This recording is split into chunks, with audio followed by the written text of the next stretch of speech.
The blood soaked through her dress and pooled beneath her in the freezing mud, mixing with the rain that hammered down from the October sky as consciousness slipped away from Teresa Fletcher like sand through desperate fingers. She had trusted him with everything, believed every word that dripped like honey from Daniel's lying mouth.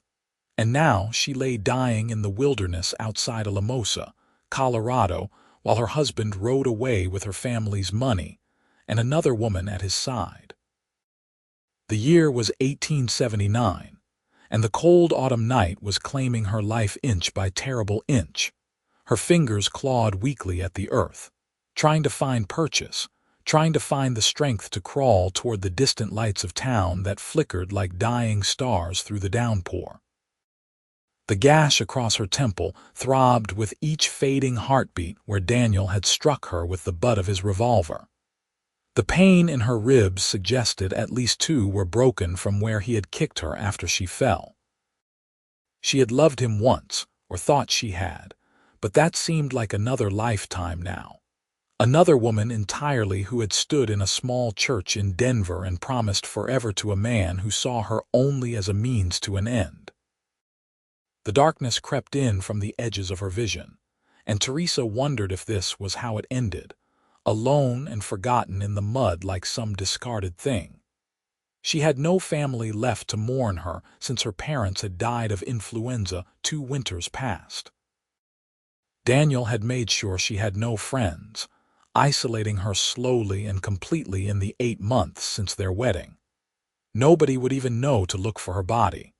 The sound of hoofbeats cut through the rain, and for one terrible moment, Teresa thought Daniel had returned to finish what he started. Terror gave her enough strength to try to roll away, but her body would not obey. The horse drew closer, and she heard a man's voice curse softly in surprise.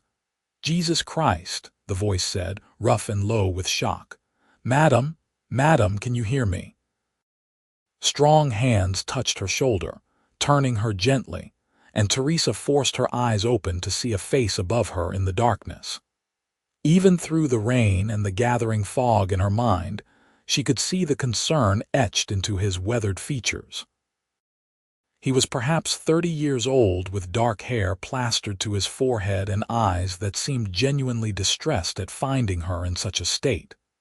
"Don't try to move," he said urgently. "You're hurt bad. I'm going to get you somewhere warm." Teresa tried to speak, to warn him that Daniel might come back, but only a weak sound emerged from her throat. The cowboy did not hesitate. He shrugged out of his heavy coat and wrapped it around her despite the pouring rain, then lifted her as carefully as he could into his arms. Even his gentleness could not prevent the scream that tore from her lungs as her broken ribs shifted. "I know," he said, his voice tight with sympathy. "I know it hurts. Just hold on for me. My name is Marcus Rawlinson, and I promise I'm going to take care of you." He carried her to his horse, a sturdy bay gelding who stood calm despite the storm, and somehow managed to mount while holding her against his chest. Teresa felt herself drifting, the pain fading into a strange numbness that she knew meant nothing good. Marcus seemed to sense it too, because he urged his horse into a careful canter, fast enough to get help quickly but smooth enough not to jostle her too badly. "Stay with me," Marcus said near her ear. "Keep your eyes open. Tell me your name." "Teresa," she managed to whisper. "That's good, Teresa. That's real good. You keep talking to me now. Where are you from?" "Denver," she breathed. "Came here with my husband." Something in Marcus's expression hardened at the word husband, his jaw tightening. "Where is he now?" "Gone. He left me, took everything." The words cost her dearly, each syllable a struggle. Marcus cursed again, low and vicious, but his hold on her remained gentle. "Well, he's a damned fool then. You just hold on, Teresa. I'm taking you to the doc and he'll fix you right up." The lights of Alamosa grew brighter as they rode into town, and Teresa heard Marcus shouting for the doctor before everything went black.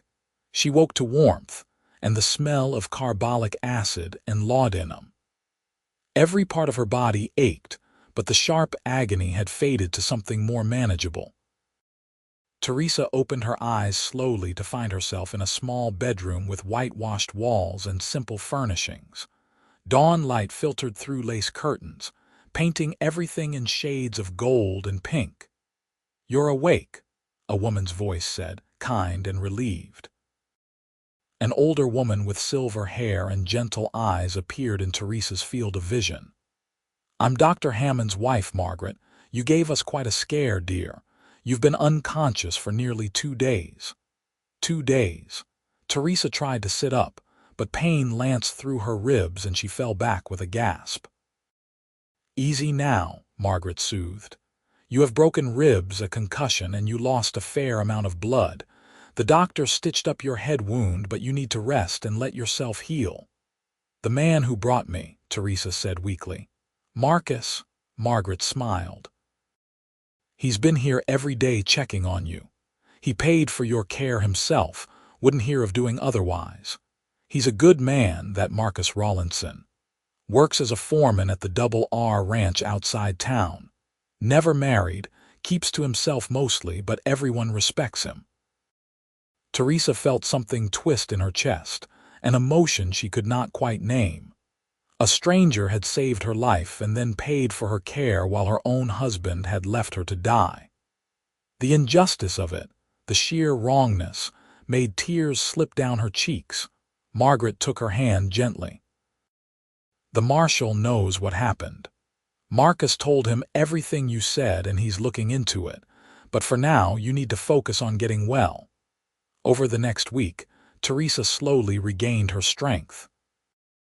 Margaret helped her bathe and dress, brought her simple meals that she could keep down, and talked to her about Alamosa and the people who lived there.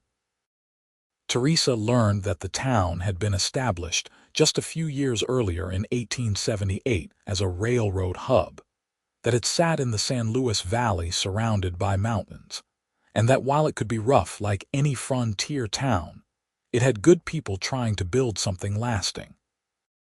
And every afternoon, Marcus came to visit. At first, he only stayed a few minutes, asking after her health and making sure she had everything she needed. He was awkward in his kindness, as if unused to such interactions, but his concern was genuine. Teresa found herself watching for his visits, found herself noticing the way his dark eyes crinkled at the corners when he smiled, the way his hands twisted his hat brim nervously as he spoke. "You don't have to keep coming," Teresa said on his 5th visit, though the words cost her something to say. "You've already done more than enough." Marcus looked at her steadily, his expression serious. "I want to come, unless you'd rather I didn't." "No," Teresa said quickly, too quickly. "I mean, I appreciate the company." Something in his face softened.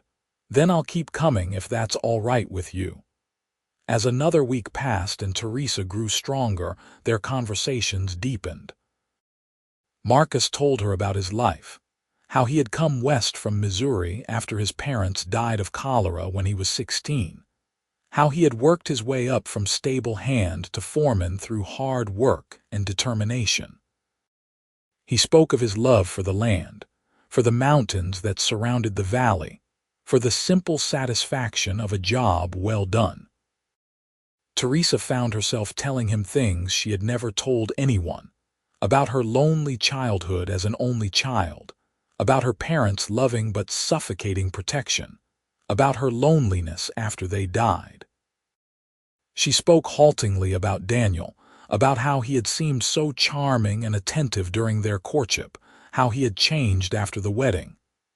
"He never hit me before that night," she said quietly, staring at her hands. "He was controlling, he was cold sometimes, but never violent. I thought maybe if I was better, if I tried harder, he would love me the way he seemed to at first." Marcus's jaw tightened and his hands clenched on his knees. "Nothing you did or did not do gave him the right to hurt you. Nothing. You understand me, Teresa. What he did was evil, plain and simple."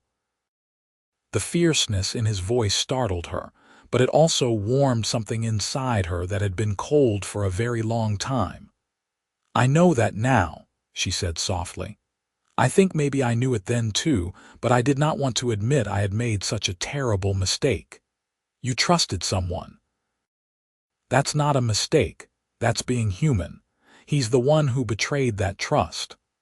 Marcus looked at her with such intensity that Teresa felt her breath catch. "You deserve better than that. You deserve someone who sees how special you are." The air between them felt suddenly charged, heavy with unspoken things. Teresa looked away first, her heart pounding in a way that had nothing to do with fear. By the end of the third week, Dr. Hammond declared Teresa well enough to leave his care, though he cautioned her to take things slowly. The problem was that Teresa had nowhere to go. She had no money, no possessions except the blood-stained dress she had arrived in, and no prospects in a strange town. Margaret solved the immediate problem by offering Teresa work helping her around the house and assisting the doctor with female patients. It was not much, but it gave Teresa a place to stay and a small wage. She accepted gratefully, determined to make her own way and never again be dependent on anyone the way she had been with Daniel. The marshal had grim news when he came to speak with her a few days later. Daniel Fletcher had disappeared completely, likely having fled to California or possibly Mexico. The woman he had run off with was a saloon girl from Denver named Clara, who had her own history of running cons. They had taken $3,000 from Teresa's inheritance, money her parents had left her that should have secured her future. "I'm sorry, Mrs. Fletcher," Marshal Dawson said, his craggy face sympathetic. "We will keep looking, but I won't lie to you. Chances are slim we will ever catch him." Teresa nodded, feeling strangely numb. "Thank you for trying, Marshal. There is one more thing," he said carefully. "Given the circumstances, if you wanted to file for divorce, I would be happy to provide testimony about your injuries and his abandonment. The territorial court would almost certainly grant it." Divorce was scandalous, even under these circumstances, but Teresa did not hesitate. "Yes," she said firmly, "I want to file for divorce." Marcus was waiting outside when the marshal left, and he walked with Teresa back to the Hammond house through the autumn sunshine. The aspens on the mountainsides had turned gold, and the air had that crystalline quality that came with the approach of winter. "You heard?" Teresa asked. "Some of it," Marcus admitted. "Are you all right?" "I think so," Teresa said slowly. "I think maybe I am better than all right. I feel free, Marcus. For the first time in longer than I can remember, I feel like I can breathe." Marcus smiled, a genuine expression that transformed his usually serious face. "That's good, Teresa. You deserve to feel that way all the time." They walked in comfortable silence for a while before Marcus spoke again, his voice careful. "I was thinking, if you are not too busy on Sunday, maybe you would like to go on a picnic. The weather is supposed to be fine, and there is a place up in the foothills I think you would like." Teresa's heart skipped. "Are you asking to court me, Marcus Rawlinson?" He stopped walking and turned to face her, his dark eyes serious. "I know the timing might not be right. I know you have been through hell and probably need time to heal from it. But yes, Teresa, I would like permission to court you properly. I have since the first time I saw you smile at something Margaret said, but I will wait as long as you need. I will be your friend first if that is all you can manage right now." Teresa looked at this good man who had saved her life and asked for nothing in return, who visited her every day just to make sure she was healing, who looked at her like she was something precious. She thought about Daniel and how he had made her feel small and worthless.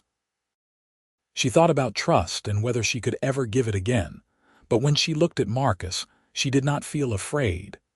"Yes," she said softly, "I would like very much to go on a picnic with you on Sunday." The smile that broke across Marcus's face was like sunrise, warm and full of promise. Sunday dawned clear and cold, perfect autumn weather. Marcus arrived at the Hammond house driving a small wagon with a picnic basket carefully packed and 2 thick blankets to ward off the chill. He helped Teresa up onto the seat with careful courtesy, and they drove out of town toward the mountains that rose like sentinels to the west. The place Marcus took her was a meadow beside a clear stream, sheltered by towering ponderosa pines and surrounded by aspens blazing gold in the sunlight. The view stretched across the entire San Luis Valley, vast and beautiful beyond words. "Oh," Teresa breathed, climbing down from the wagon with Marcus's help. "It is beautiful." "I come here sometimes when I need to think," Marcus said, spreading one of the blankets on the grass. "It helps remind me that the world is bigger than whatever problem is weighing on me." They sat together and ate the simple meal Marcus had packed: fried chicken, fresh bread, cheese, apples, and slices of spice cake. They talked about everything and nothing, their conversation flowing as easily as the stream beside them. Marcus told her about his work at the Double R, about the cattle they were preparing for winter, about the new barn they were building. Teresa spoke of her growing friendship with Margaret, of the satisfaction she found in helping Dr. Hammond with his patients, of her slowly fading nightmares. "You ever regret it?" Teresa asked at one point, her voice quiet. "Stopping to help me that night?" "Your life would be simpler if you had just ridden past." Marcus looked at her with such intensity that her breath caught. "Not for one single second," he said firmly. "Finding you, helping you, getting to know you has been the best thing that has happened to me in years, maybe ever." "We barely know each other," Teresa protested weakly. "I know you are brave," Marcus said. "I know you are kind even after someone tried to destroy your kindness. I know you laugh at my terrible jokes and that you light up when you talk about helping the doctor deliver Mrs. Johnson's baby last week. I know that when you smile, really smile, it feels like the sun coming out." He paused, his voice dropping lower. "And I know that I am falling in love with you, Teresa Fletcher, and I cannot bring myself to regret that even if you cannot feel the same way." Teresa felt tears prick her eyes, but they were not tears of sadness. "I am falling too," she whispered, "and it terrifies me."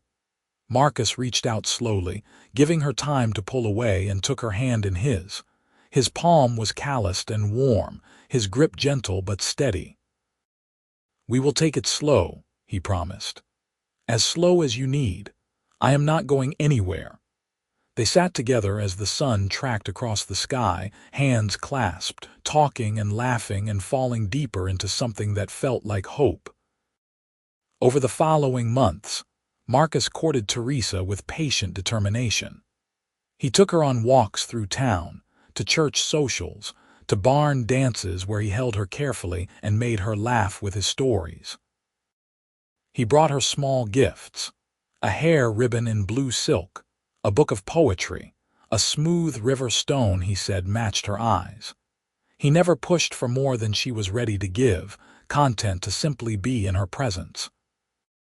Teresa felt herself unfurling like a flower in spring, becoming someone she had never had the chance to be before. She was not Daniel's cowering wife or her parents' protected daughter.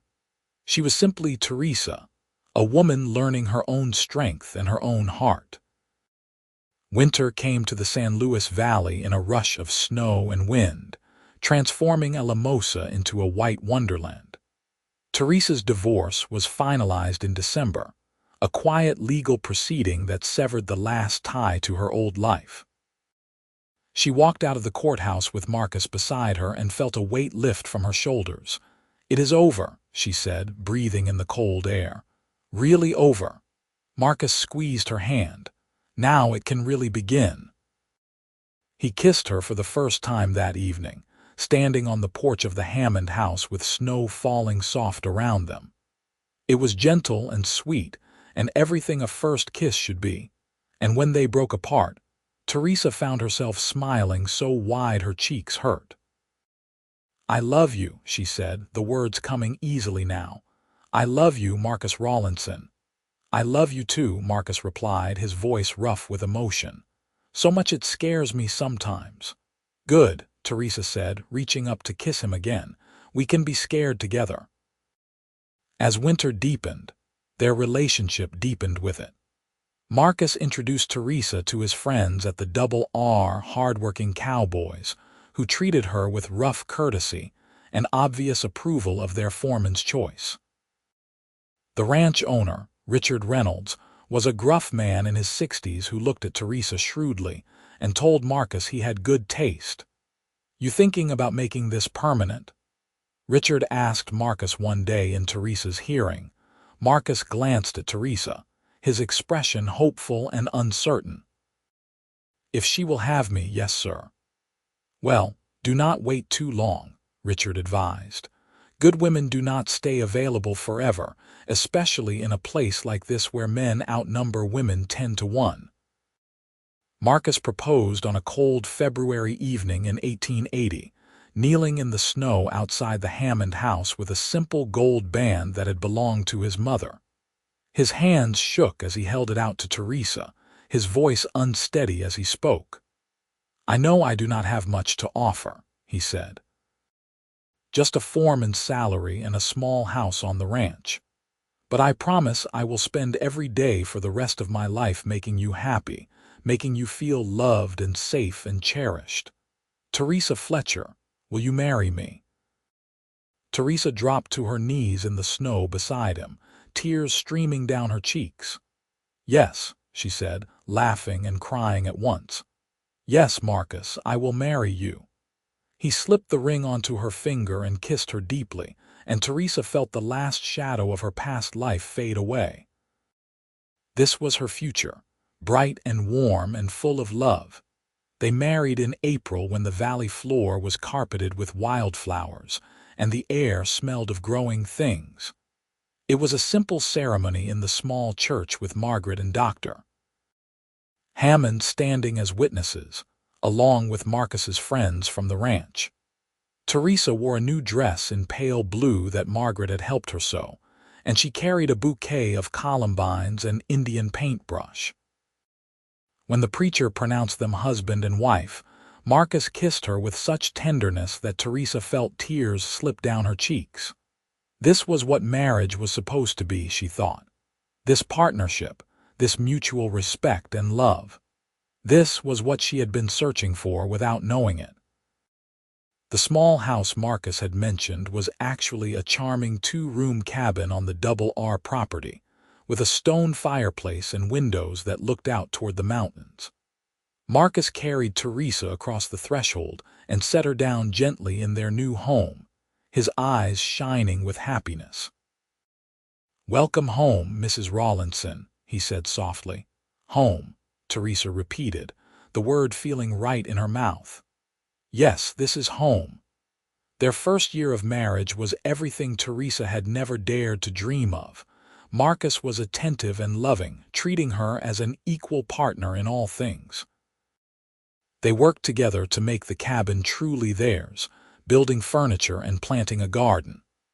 Marcus taught Teresa to ride properly, and she taught him to read better, spending evenings by the fire with books borrowed from the small town library. The work at the ranch was hard, and there were times when Marcus came home exhausted and sore, but he never took his frustration out on Teresa. Instead, she would heat water for him to wash in and cook his favorite meals, and they would sit together and talk about their days. Sometimes they did not talk at all, just sat in comfortable silence, her mending while he carved small figures from wood. The intimacy of marriage was a revelation for Teresa. Daniel had been selfish and rough, taking what he wanted without regard for her comfort or pleasure. Marcus was different. He was patient and gentle, learning what she liked, making sure she felt loved and cherished. Teresa discovered that her body was capable of joy she had never imagined, and that sharing it with someone she loved and trusted made all the difference. In the autumn of their first year together, Teresa realized she was pregnant. She told Marcus one evening after supper, nervous despite knowing how much he wanted children. "I am going to have a baby," she said simply, watching his face. Marcus stared at her for a long moment, his expression unreadable. Then he let out a whoop of joy and swept her up in his arms, spinning her around the small cabin before setting her down carefully, his hands already hovering protectively. "Are you sure? Are you feeling all right? Do we need to get the doctor?" The questions tumbled out of him in a rush. Teresa laughed, happiness bubbling up inside her. "I am sure and I am fine. Margaret already confirmed it. The baby should come in late May." Marcus knelt and pressed his face to her still flat stomach, his arms wrapping around her waist. "Thank you," he whispered. "Thank you for this gift." The pregnancy was not easy. Teresa suffered from morning sickness that lasted well into the afternoon, and as winter set in, she found the cold exhausting. But Marcus was endlessly patient, bringing her tea and dry toast in the mornings, rubbing her aching back in the evenings, making sure she had everything she needed. Their son was born on a warm May evening in 1881, arriving after a long labor that left Teresa exhausted but euphoric. Marcus held the baby with shaking hands, tears streaming down his weathered cheeks as he looked at his son. "He is perfect," Marcus breathed. "Teresa, he is absolutely perfect." They named him Thomas, after Teresa's father, and he had Marcus's dark hair and Teresa's gray eyes. Marcus was a devoted father from the first moment, changing diapers and walking the floor with Thomas when he cried at night, insisting that Teresa rest and recover. Watching Marcus with their son, Teresa felt her heart overflow with love. This was the family she had always wanted, the life she had never thought she would have after that terrible night in the mud. Sometimes she thought about how close she had come to dying, how easily Marcus could have ridden past without seeing her in the darkness and rain. "What are you thinking about?" Marcus asked one evening, finding her standing by Thomas's cradle with tears in her eyes. "About how lucky I am," Teresa said softly. "About how you saved me in every way a person can be saved." Marcus came to stand beside her, wrapping his arm around her waist. "You saved me too," he said. "I was just going through the motions before I met you, working and sleeping and not much else. You gave me a reason to really live, Teresa. You and Thomas are my whole world." Life at the Double R continued peacefully for the next few years. Marcus was promoted to assistant ranch manager when the previous one retired, which came with a modest increase in salary and more responsibility. Teresa took in sewing and mending to bring in extra money, and she helped Margaret with difficult births and illnesses when the doctor needed an extra pair of hands. Thomas grew into a sturdy, cheerful toddler who loved following his father around the ranch and helping with whatever Marcus was doing.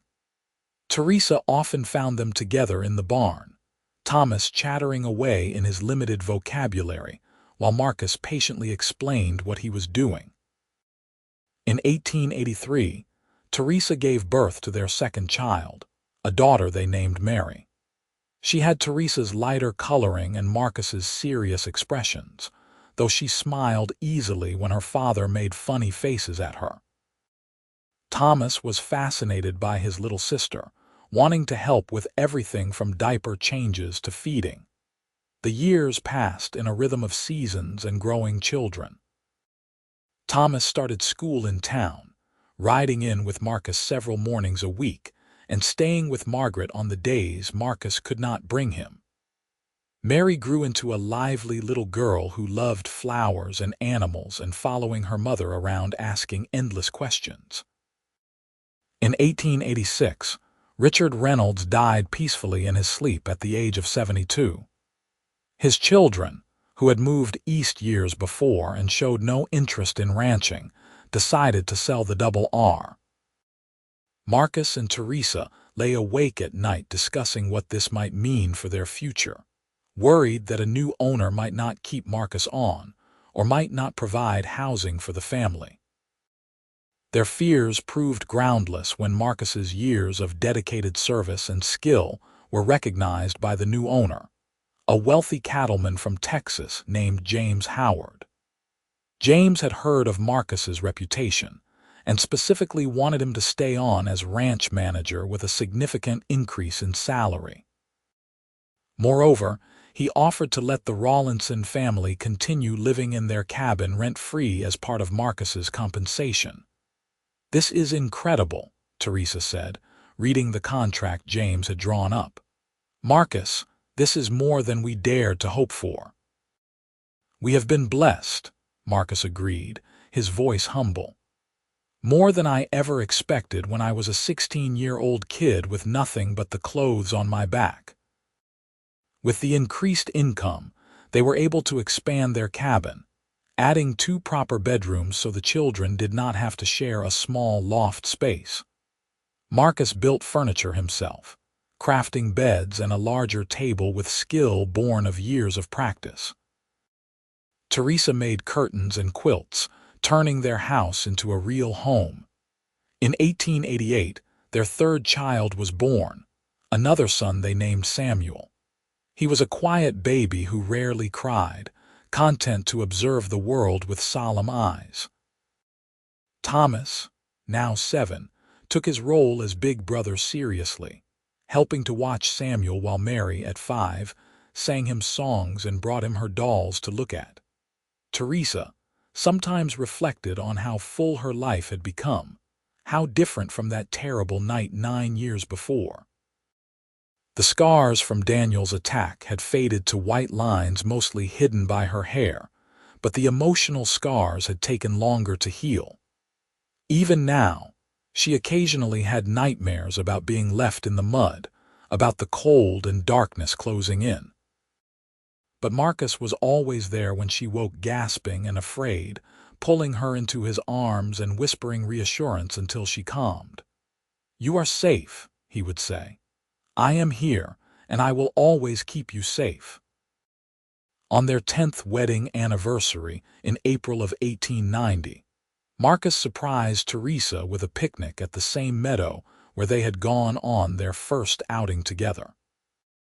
Margaret agreed to watch the children for the afternoon, and Marcus and Teresa drove out to the foothills alone for the first time in years. The meadow looked much the same, though they had been there many times over the years with the children. But today it was just the 2 of them, sitting on a blanket in the spring sunshine and remembering. "You remember what I said to you that first time we came here?" Marcus asked, taking Teresa's hand. "You said you were falling in love with me," Teresa replied, her voice soft with memory. "And that it was the best thing that had ever happened to you." "I meant every word," Marcus said. "And I mean it even more today. These 10 years with you have been the greatest gift of my life, Teresa. You, our children, this life we have built together. I could not have imagined anything better." Teresa leaned against his shoulder, feeling the steady beat of his heart. "I was so scared that day," she admitted. "Scared to trust again, scared to hope. But you were so patient with me, Marcus. You let me heal at my own pace and never pushed for more than I could give." "I would have waited forever," Marcus said simply. "You were worth waiting for." They sat together as the sun moved across the sky, talking about their years together, about the children and their hopes for the future. Thomas wanted to be a rancher like his father, already showing a natural skill with horses and cattle. Mary talked about being a teacher, loving books and learning with a passion that reminded Teresa of herself. Samuel was still too young to know what he wanted, but he showed signs of his father's quiet strength and his mother's gentle nature. "You ever wonder what would have happened if I had not found you that night?" Marcus asked at one point, his voice quiet.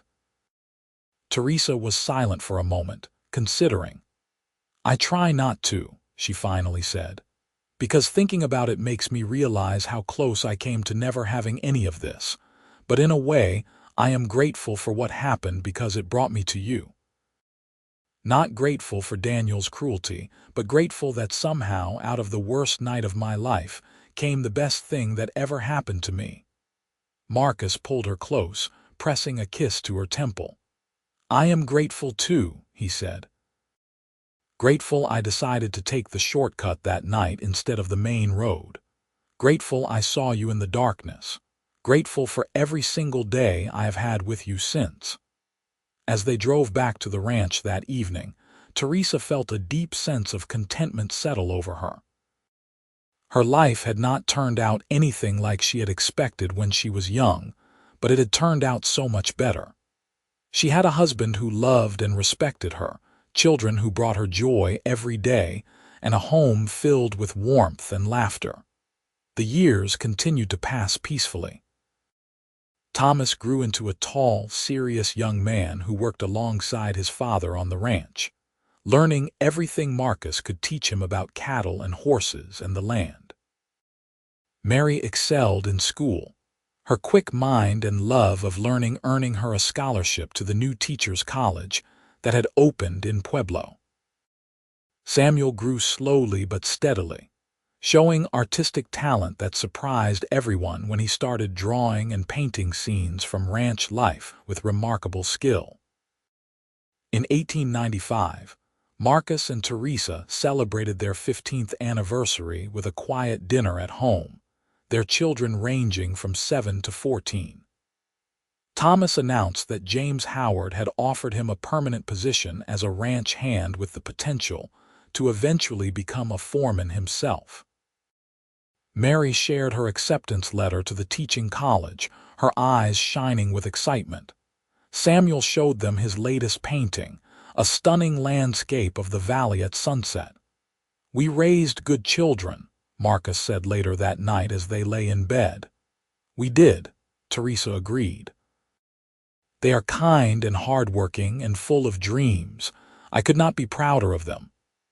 They learned from watching you, Marcus said, turning to face her in the darkness. They learned kindness and resilience and strength from their mother. Teresa felt tears prick her eyes. Even after 15 years, Marcus could still make her feel cherished and valued with just a few words. And they learned integrity and dedication and gentleness from their father, she replied. When Mary left for college in the fall of 1896, Teresa cried for hours, mourning the loss of her daughter's daily presence even as she celebrated Mary's opportunities. Marcus held her and let her cry, understanding that this was part of letting their children grow up and find their own paths. Mary wrote home regularly, full of stories about her classes and new friends. She came home for holidays, bringing with her an excitement about teaching and learning that made Teresa's heart swell with pride. Thomas continued to work on the ranch, courting a sweet girl from town named Elizabeth, who he eventually married in 1898. Samuel finished school and began working part-time at the general store while pursuing his art, eventually selling several paintings to visitors passing through Alamosa. In 1899, Marcus and Teresa became grandparents when Thomas and Elizabeth welcomed a son they named Marcus Thomas. Holding her grandson for the first time, Teresa felt the circle of life complete itself in a beautiful way. This tiny baby represented the future, the continuation of the family she and Marcus had built together. He looks like you did, Teresa told Thomas, studying the baby's features. Same dark hair and serious expression, Thomas grinned. I hope he turns out half as good as his grandfather. Marcus, holding his namesake with careful reverence, looked up with suspicion in his eyes. He is going to turn out even better, he said firmly, because he has you and Elizabeth as parents, and you are both wonderful people. As the new century dawned in 1900, Teresa reflected on the 2 decades since that terrible night in the mud. She was 41 years old now, her dark hair threaded with silver, her face marked by laughter lines around her eyes and mouth. Marcus was 50, his hair graying at the temples, his body still strong from years of ranch work, but showing signs of age in the slower way he moved some mornings. They sat together on the porch of their expanded cabin one spring evening, watching the sun set over the mountains while their grandson played at their feet. Mary was teaching at the school in town, engaged to a young lawyer named Paul who treated her with respect and kindness. Samuel had just sold his first commission painting to a wealthy family building a house in Denver, and he was talking about opening a studio in town. "Did you ever imagine this?" Teresa asked Marcus, gesturing at the scene before them. "Any of this?" Marcus was quiet for a moment, considering. "When I was younger, I thought I would probably work myself to death on some ranch without anyone to mourn me," he said honestly. "I never imagined having a wife I loved or children or grandchildren. I never imagined being this happy." "Neither did I," Teresa admitted. "Especially not on that night. I thought I was dying alone and forgotten that my life had been wasted on someone who never loved me." "And look at you now," Marcus said, taking her hand and raising it to his lips. "Surrounded by people who love you, who exist because you survived and fought and chose to keep living even when it would have been easier to give up." "I survived because you found me," Teresa corrected gently. "Because you stopped and cared about a stranger bleeding in the mud." "We saved each other," Marcus said. "I found you in the darkness, but you brought light into my life, Teresa.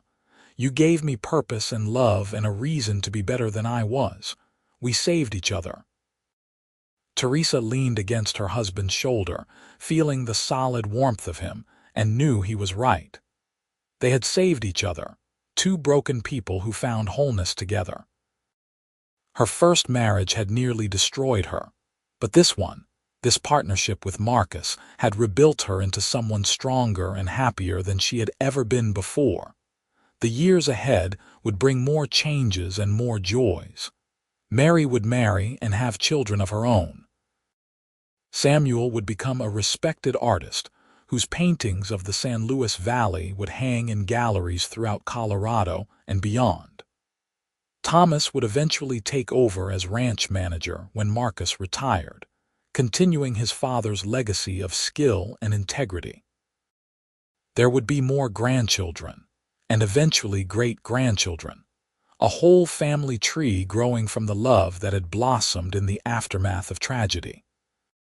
But on this evening in the spring of 1900, Teresa was content to simply sit with her husband and grandson, watching the light fade from the sky and feeling grateful for every single day she had been given since Marcus Rawlinson found her in the mud and chose to save her life. She had been given a second chance, and she had made the most of it, building a life full of love and laughter and purpose. "I love you," she said softly to Marcus, the words as true and necessary as breathing. "I love you too," Marcus replied, his arm tightening around her shoulders. "Always have, always will." And as the stars began to appear in the darkening sky above the San Luis Valley, Teresa Rawlinson closed her eyes and sent up a silent prayer of gratitude for the cowboy who had found her, for the love they had built together, and for the beautiful life that had grown from the darkest moment of her existence. She had been left to die in the cold and mud, but she had survived to live a life beyond her wildest dreams, surrounded by love and family, and the enduring strength of the human spirit to heal and hope and begin again.